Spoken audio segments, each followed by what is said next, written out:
mga kababayan, ma'am sir, this is Jam, the Filipino channel. Ang inyong God. So today is October 12, 2025. At tayo ngayon ay papunta dyan yan sa may 3rd Street, Barangay 11, Poblacion, Caloocan po yan. At dadalhin po natin sa may UST Hospital sa may Barangay 470, Sampaloc, Manila po yan. Okay, so magbabalik po tayo mamayang unti po pag nakuha na po natin sila. Disclaimer lamang po, ang content po natin ay kalsada at hindi ang passenger. Kaya nga naman, sakasakali man po na may marinig kayo mga pangalan ng lugar, pangalan ng tao, pangalan ng organizations, government or private man yan, ay wala pong kinalaman ng channel na ito at wala pong pinapatungkulan.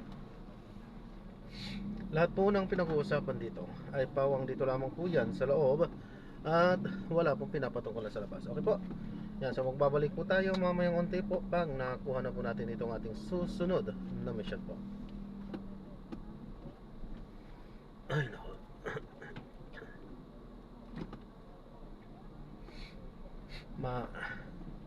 Ma-traffic dito, andito pa rin tayo sa may Katmon, Malabon. Ayan, so yan, magbabalik po tayo mamayang unti pag nakuha na po natin sila. Pansamantala, makinig muna tayo ng mga nagbabagang balita at mga talakayan. Sasabay lang natin yan maya maya hanggang sa makarating tayo doon.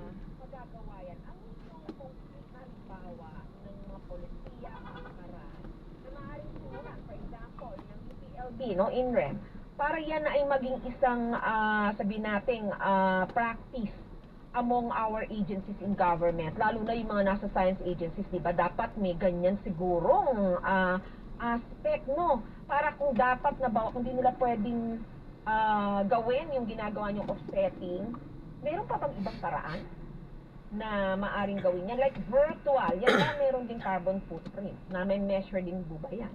Opo.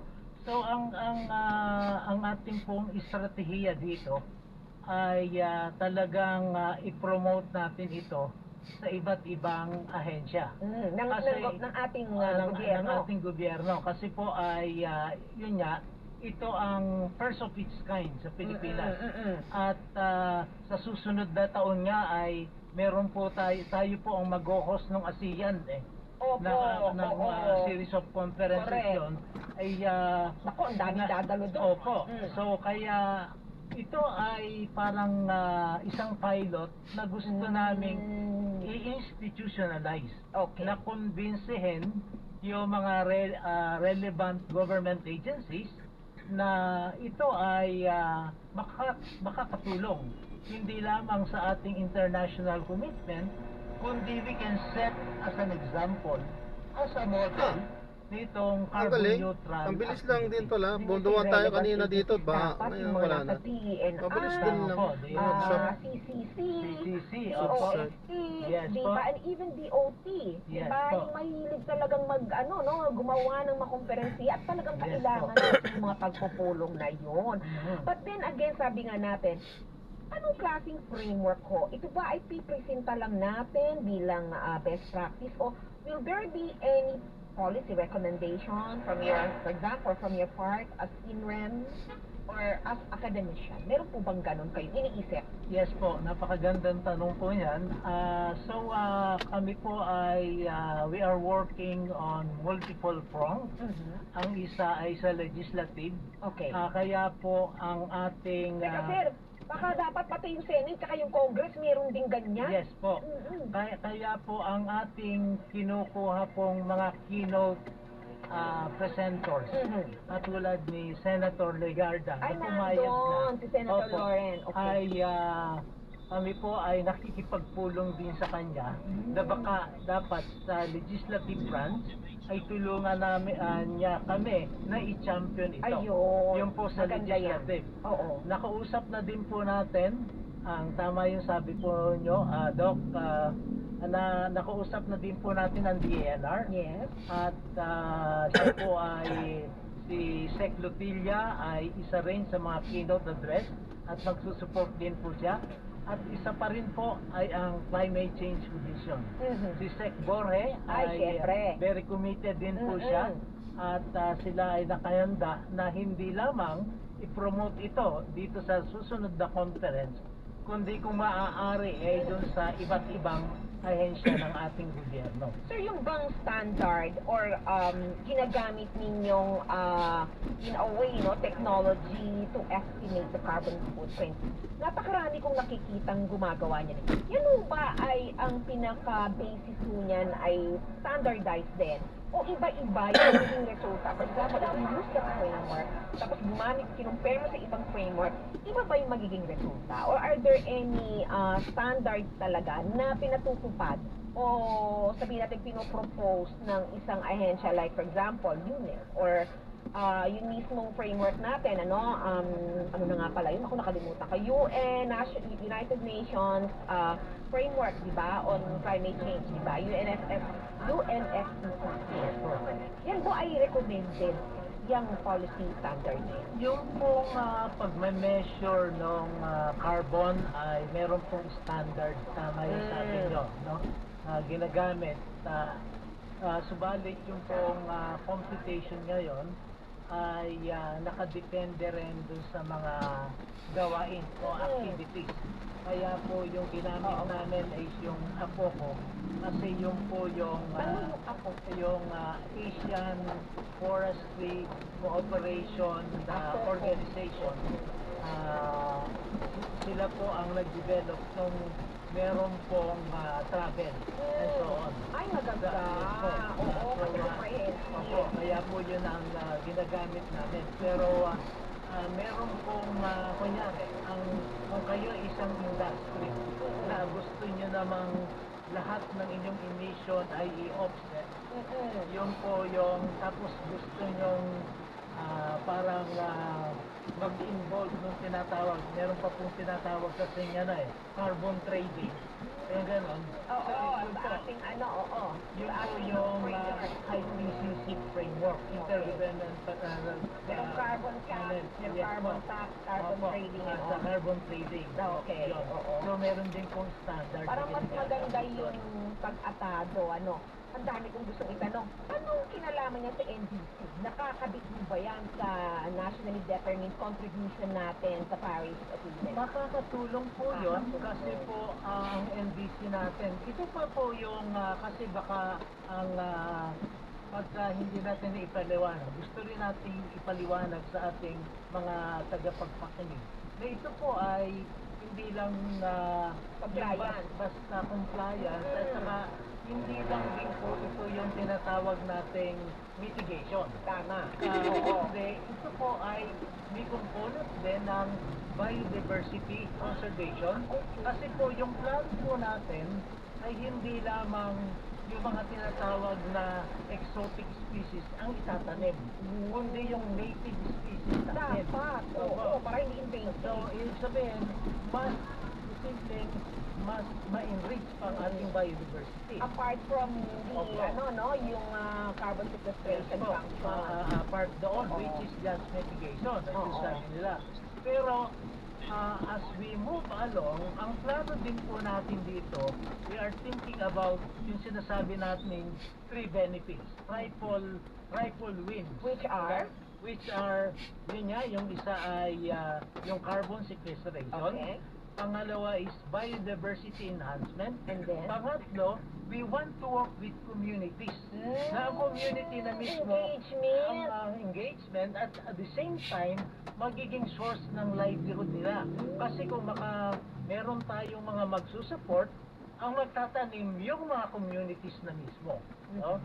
Na magiging source nila ng livelihood. Kaya kung mas lumawak ito, yung challenge sa atin, then dadami din ang partner natin sa local community. Oo, dapat pala yan, parang full of government approach din dapat. So dapat talagang may mag-champion bilang sa legislative, sa executive, even sa judiciary, iba-iba para yung mga polisiya talagang maibaba ng husto. Dapat nasa pagtanaw 2060 din yun, sir. National Academy of Science and Technology. Kasama po kami doon sa nagawa. Oo.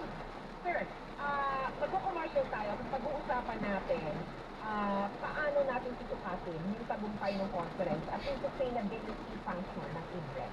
Magbabalik pa ang radyo ninyo pagkalipas ng ilang paaralan. Ang oras po ay alas 4:53. Mamadamdamin pa lahat ng gusto nyo. Mamadaming tapyong detergent ang gamit ko. Sa Champion Quick Wash Technology, less time sa lamada, more time sa pamilya. O si Sander, natala ko, magpalipat ng gusto hanggang sa mataulitin ako. Lagi ko nakikita dyan. Kaya, bumalik ako sa healthy lifestyle at diet, sinabayan ko rin ng handok muna ang araw. At feel healthy at magdala ang kain. Mabilis sa mga butika, mahalagang paalala, ang Phantom Plus Go ay hindi gamot at hindi dapat gamitin panggamot sa lumang USP. Pagkakataon mo na namang manalo ng 1 billion pesos. Sa champion na, hindi na niyo pa. Ilagay sa isang malinis na papel ang iyong pangalan, edad, address, contact number at pirmahan. Ilagay ito sa white legal-sized envelope kasama ang iyong proof of purchase o POP. Tamang bilang ng empty sachets at wrappers o pouch ng Champion Bar, Champion Powder, Champion Liquid Detergent, Champion Fabric Conditioner at Champion Dishwashing Liquid and Base. Sa labas ng envelope, ilagay ang Champion na milyonaryo pa. Ang ginamit na POP at ang MBC station na iyong pinakikinggan. Ihulog ito sa drop box at sa batasang kwan sa iyong paboritong MBC radio station nationwide. DZRH, Love Radio, SFM, Easy Rock, at Aksyon Radio. Mas maraming entry, mas malaki ang chance mo manalo. Libo-libong piso ang ipamimigay sa mga weekly draws. At 1 million pesos naman sa grand draw. At sa senior ng champion, tapat po sa inyo.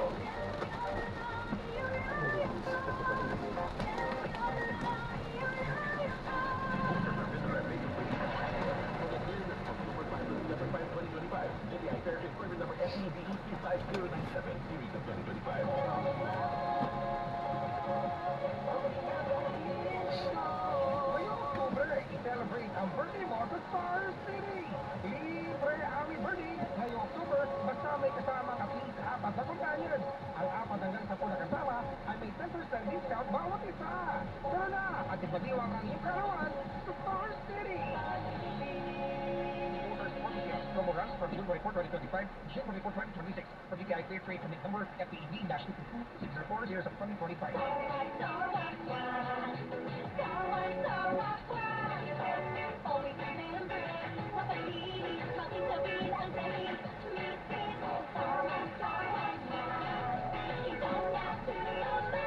Starwax, ang number 1 floor wax. May waterproof formula. Ubusan mo ng tubig, balik yung tabang sahig.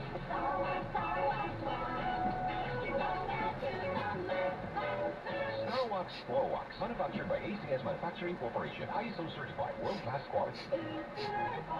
Mamadamdamin pa lahat ng gusto nyo.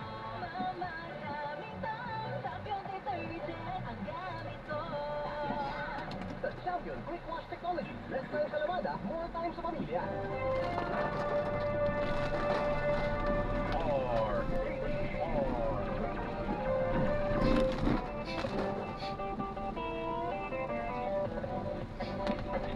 Nagbabalik po ang Radyo Henyo sa oras ay alas 4:56. Kabilis ng oras. Ang dami ko pa itapon nung kay Dr. Janine, ba? Kasi bihiraw na. During Ogo-Ogo, 24-hour lockdown ang buong Bali. Ibig sabihin, walang in and out sa airport. Tapos kapag kung saan ka mag-stay, hotel, Airbnb, or resort, for that specific period of time na 24 hours, bawal lumabas. As in, buong Bali po talaga siya. As in, quiet time po talaga yun ng Bali. So, para mag-meditate yung mga Balinese. And as a foreigner, kung hindi ka ma-meditate, pero ano mo yan, out of respect, quiet ka lang, sa loob ka lang ng kwarto or ng resort nyo. Tapos bawal po magpatugtog. Ganon po siya. Uy, magandang trivia yung binahagi mo, Lee, kasi natuto yung mga travelers natin. Kaya, i-avoid or kung gusto nyo mag-join kayo dyan. Pero kung ayaw nyo maistorbo yung pamamasyal, tandaan nyo, tree planting. Gaganapin po natin ito sa UP Quezon Laguna Land Grant na pag-aari ng pamantasan ng Pilipinas. Controlled and monitored. Opo. Okay. Pangalawa po, ang magmo-monitor po nito ay yung mga estudyante ng College of Forestry and Natural Resources. Nasusustain So, nila yun, through sir? time po, every Sustain semester nila? po, Ah. every year, we have new batch of students So magiging learning site din po nila. Yun. Makikita po nila yung progress nung itinanim natin at sila mismo ang magme-measure nung carbon Okay. dito na Napakaganda, ano? masisequester. Oo, talagang sustained monitoring. Opo. But then again, sir, di ba, as INREM, ano yung vision ninyo tungkol sa ganitong mga pananaw? This is part of your sustainability and resilience, I would say, mandate, ano, Yes, po. for the university. Yeah. So, ano yung inyong pinaka long-term vision? Of course, this is just one, ano, for INREM, considering that this is a big challenge, no, with the whole of government approach that we want, Malapit na tayo. and the number of agencies, even the priority agencies, hindi mo madali. Paano po ang inyong vision yan? Framework po ba? Policy, draft policy po ba yan? O yan po ba ay ikakabit mo Ayan, so sa fiscal malapit na and tayo. So policy magbabalik na, tayo for mamaya example, pag nakuha na po DNR? natin sila. Paano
shoppers.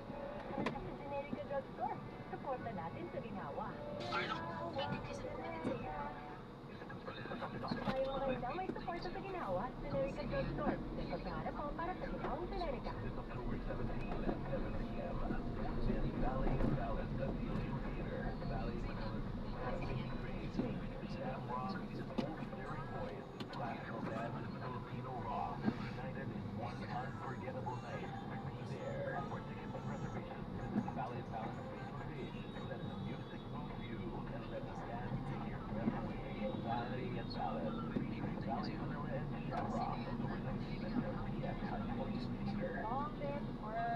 Something cool like singing. It's the best!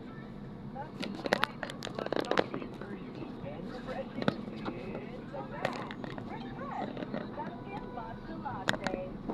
Finely ground green tea powder and milk. Match your mood and craving. You plus Dunkin' Matcha Latte. It's the best. It's anytime, it's Dunkin' time. Hey, it's Mel Mariano. You know what time it is? It's Dunkin' Coffee time. Grab your Dunkin' Coffee today.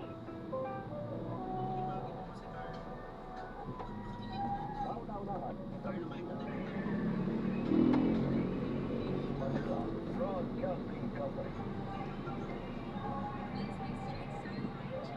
3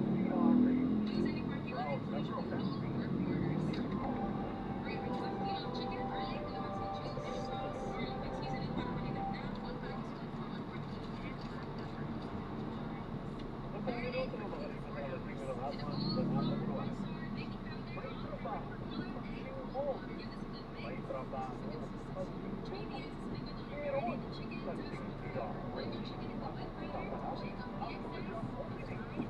Para mapaganda ang trabaho at mga sabi na makakapagpaganda sa trabaho ng mga Pinoy para sa kanila, sa kanilang pamilya at sa kanilang bayan. Kasama ang October 3, sina Barney Atienza at Lani Mabini. May trabaho. Masarap pakinggan, panoorin at i-follow on-air at online habang nagtatrabaho. Sa trabaho na sa DWRH. May trabaho.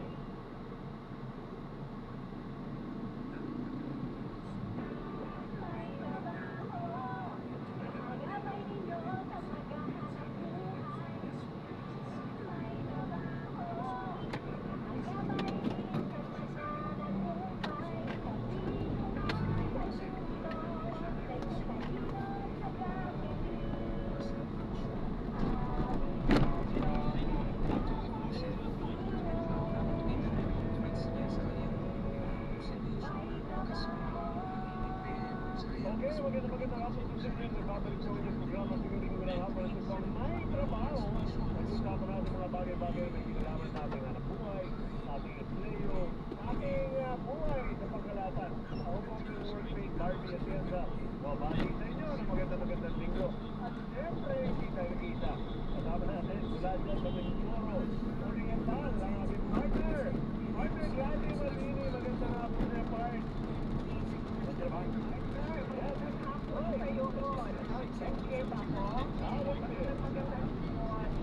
Oo, sa lahat ng ating mga tagapamilya na nakaasabay na sa ating pagkakatunan, magandang hapon po sa inyo at welcome sa ating may trabaho. Hindi lang natin yung audio, bali yung video, ha? Oo nga. Ayun. Inanapan ko talaga partner ng area kung saan may ilaw para nasisindahan naman natin. Yun ang maganda. Tama. Dito naman sa studio, kaklento tayo, kaya walang problema. Ako magpapanood dyan, partner. Mainit ang panahon dito ngayon, partner, sa Calapan City. Kasi nandito ako sa Calapan City ngayon. So, maayos naman. Mainit. Actually, oo, nakakatayo ng mga nilabhan sa araw na ito. Eh, papuyat sa amin, mga gaya namin mga houseman. Hindi pwede magpahinga ngayon oras ng pagkakampay ng mga nilabhan. Oo, tama. Sa kapag mga magagawa natin, lalo nanay. Alam mo naman, ang mga nanay kapag ka weekend, talagang daman-daman na sila ay mga nanay. Kasi sinasabi nga natin, yung general cleaning, di ba? Yung mga paglalaba, pag-aasikaso ng mga gamit sa bahay, ginagawa yan on weekend. Lalo na yung mga nagagawa namin siyempre, nagtatrabaho ng ng weekday. Yung weekend lang talaga pang-hapon dyan. Talagang, well, maganda hapon sa inyo lahat. At sana habang ginagawa niyo yung mga gawain bahay, kami po ay sumaybayan ninyo at samahan ninyo sa ating programa dito po sa GCRA. At paano, kamusta naman dyan? Meron bang epekto sa iyo yung marami kasi pangyayari sa nakarang ito?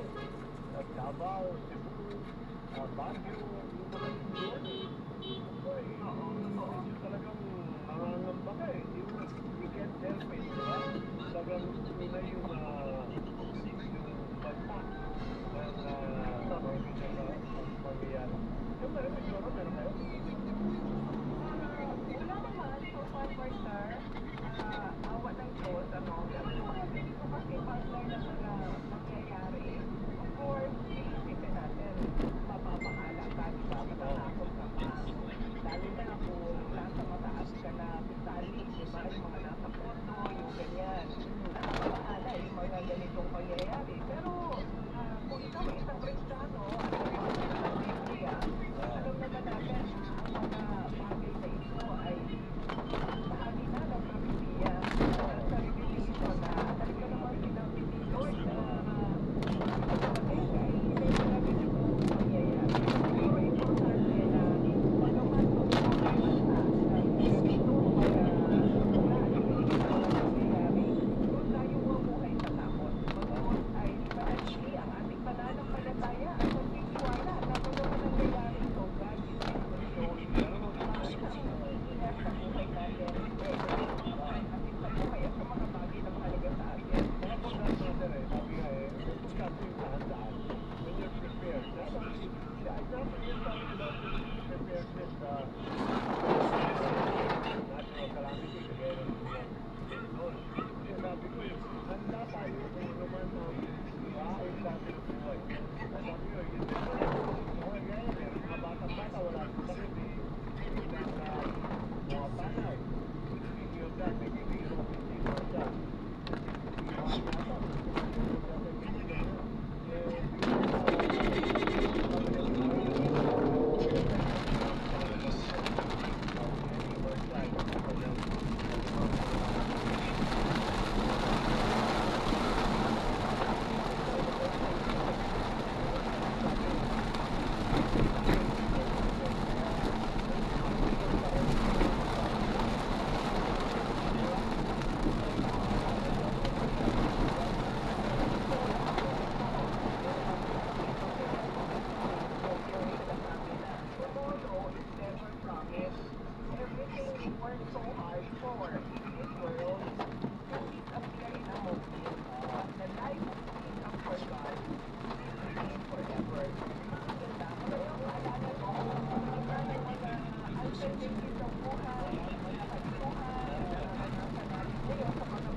bakit?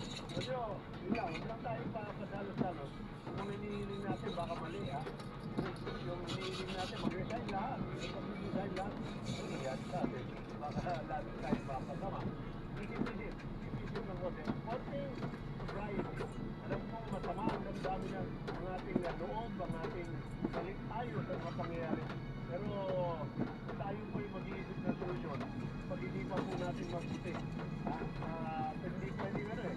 Okay, nandiyan tayo sa mga rally, papayag tayo ng ating damdamin, ng ating samanunod.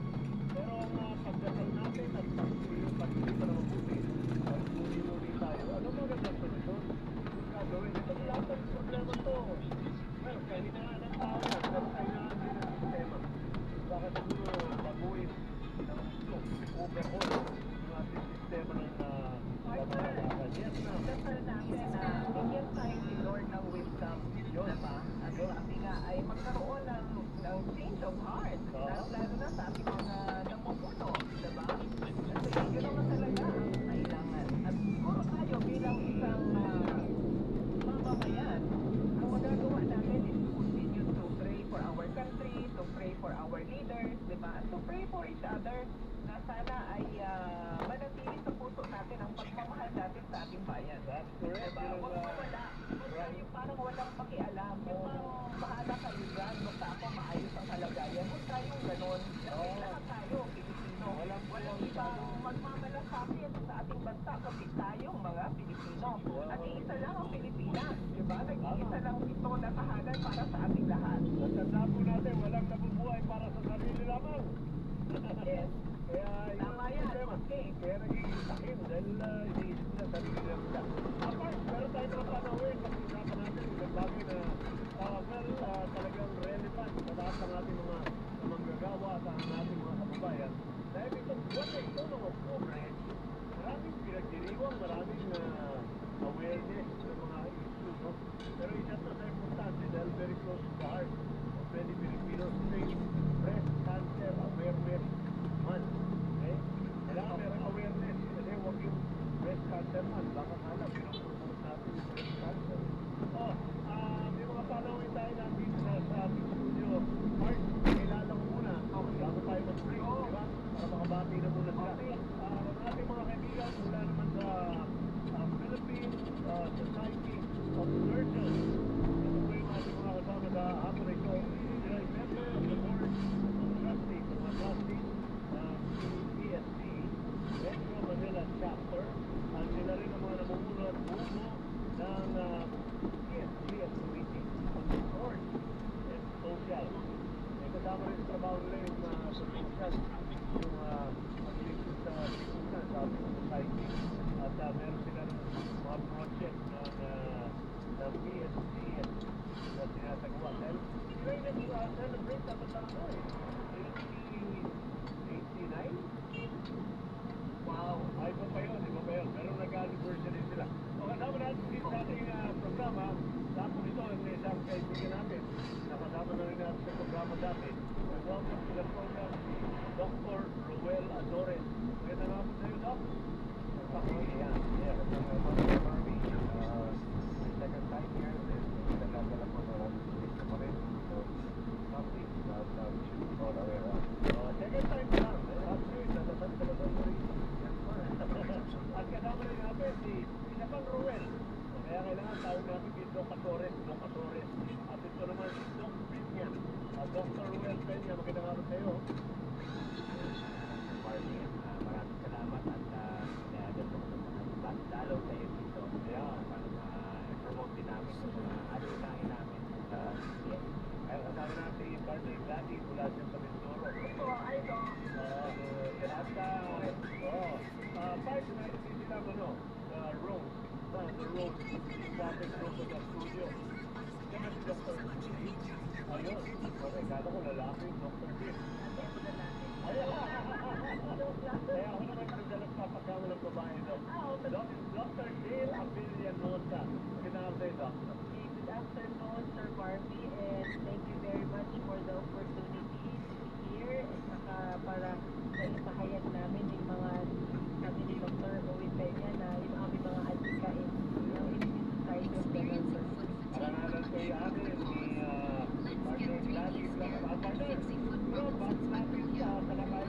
bagay-bagay na may kinalaman sa Breast Cancer Awareness Month. Pwede tayong break.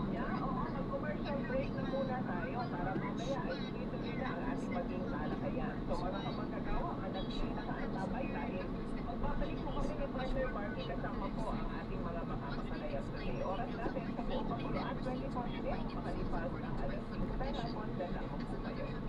Ang oras na yan ay hatid sa inyo na. Champion Dinner, para siyempre sa Nevada, Everest Appliances, Wellness, Energy Saving, Everest, available in major appliance stores nationwide. Para siyempre sa Nevada,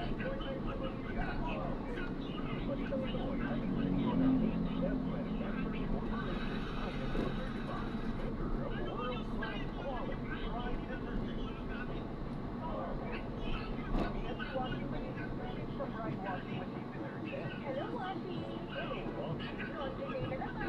Ready ka na sa bansa?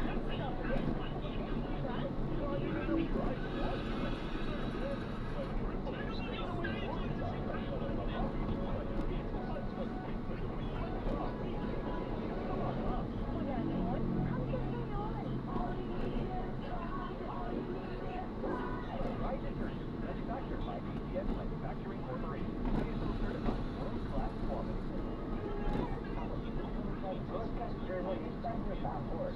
Ang balita dapat makapagpahalan at tata. Iba ang tunay. Kasi recapture, ito ko. Mahalagang paalala ang electric ang hindi gamot at hindi dapat yung hindi gamot sa electronic. Maulan man, no worries, nakakay ko na bang gamit?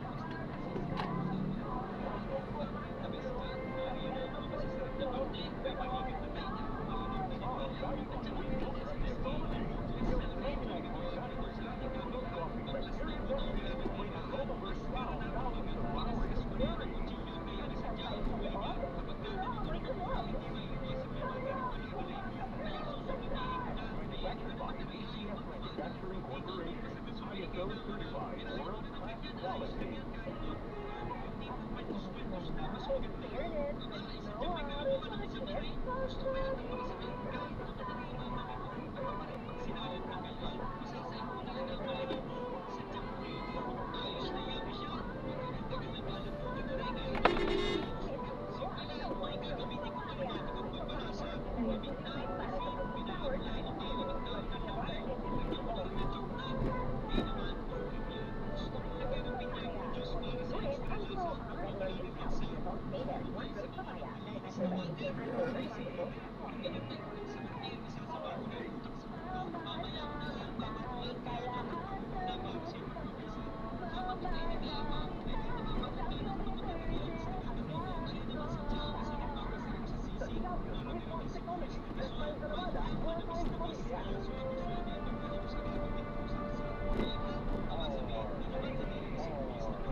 Okay, tuloy-tuloy lang tayo sa ating programa dito sa may trabaho at ay, naku talaga naman. Tuloy-tuloy pa rin ang kwentuhan tungkol sa mga pangyayari sa Cebu, Davao.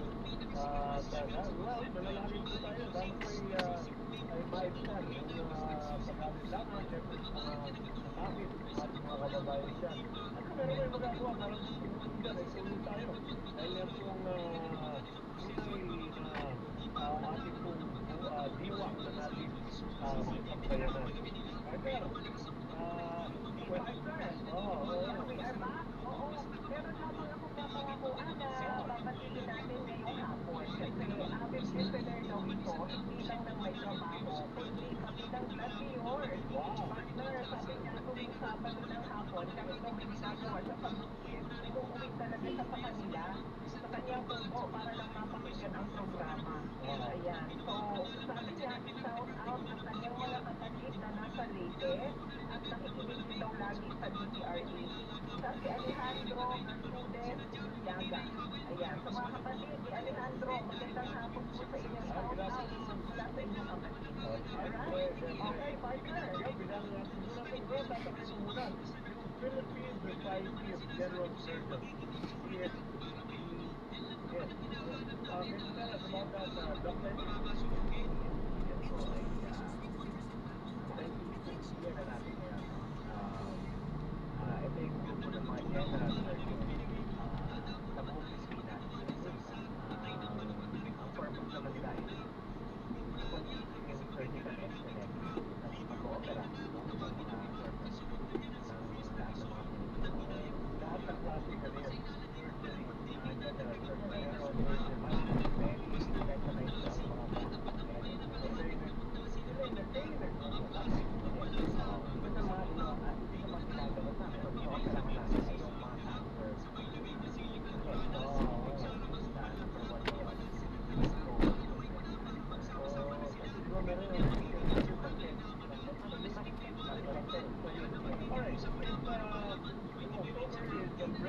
Cancer Awareness Month. And ano naman ang participation ng PSPS sa kaalaman sa pamulatan sa breast cancer, Dr. Leo? Every October po, follow up po yung aming society ng mga project na to raise awareness ng the dangers of breast cancer. So, yung unang panahon, medyo nasa top 10 lang tayo. Eventually, naging top 5 and a recent survey, top 5 of what? Breast cancer incidence. In Southeast Asia. So, the past 2-3 years kasi, nasa top 2 na tayo. I don't know if it has something to do with our diet, like the low dose radiation or the stress level, pero nasa na tayo sa taas. Dumadami. Tapos, ang top 2, number 1 na Indonesia, number 2 na tayo sa Southeast Asia. In the number of breast cancer cases. So, ang tinatanong nila, dumadami ba yung breast cancer? I think, hindi naman ganun kataas ang itinaas. Just that, mas marami na nga yung nagpapacheck up. Mas alam na. In other words, posibleng marami na dati, pero hindi natin alam na breast cancer yun. Kasi kung tinatanong namin ang ibang patients namin, kung may history sila of breast cancer sa family, ang sinasagot, minor lang ko, sabi nila, nagkaroon ng pagkaroon nila ng pagkamot, namatay yan. So, kaya siguro, nung unang panahon, kasi hindi naman nila alam kung kailan kailangan nila pumunta sa doktor, naabutan siguro ng balat, so eventually, namatay ulit. So, ngayon kasi, that goes to show na effective yung ginagawa namin steps to raise awareness because more women and men are going to sa mga doktor, nagpapacheck up, so mas marami na ngayon ang nadi-discover, nadadiagnose, yun siguro mas madami na yung number. So, hindi necessarily yung pagtaas ng incidence sa society dahil mas mabuting alam kasi hindi natin alam. Yes, kasi one of the things na pinopromote namin is early detection. Kasi pag early detection, it is very, very early. Let's say, kung very early stage naman siya, mas madali silang magamot. So, mas tumataas yung survival rate. Parang sabihin ka sa paligid ko, parang lahat yata tayo may kilalang nagkaroon ng breast cancer at least meron symptoms. Ikaw, Mike, meron ka na ganyan, no? Yes, partner. Oo, saka nandiyan din kasi yung iba natatakot magpa-check up kasi ayaw nila na marinig kung ano yung diagnosis sa kanila. Kasi ang feeling ng iba pag sinabi na cancer, katapusan na ng buhay. Gaano kung baka totoo na gano'n, na pagka nagkaroon sila ng ito yung iyong sakit, parang natakot wala na ng pag-asa. Yan, yung pag-asa Ang katotohanan na yung ngayon. Ingat po, God bless po. Salamat din po.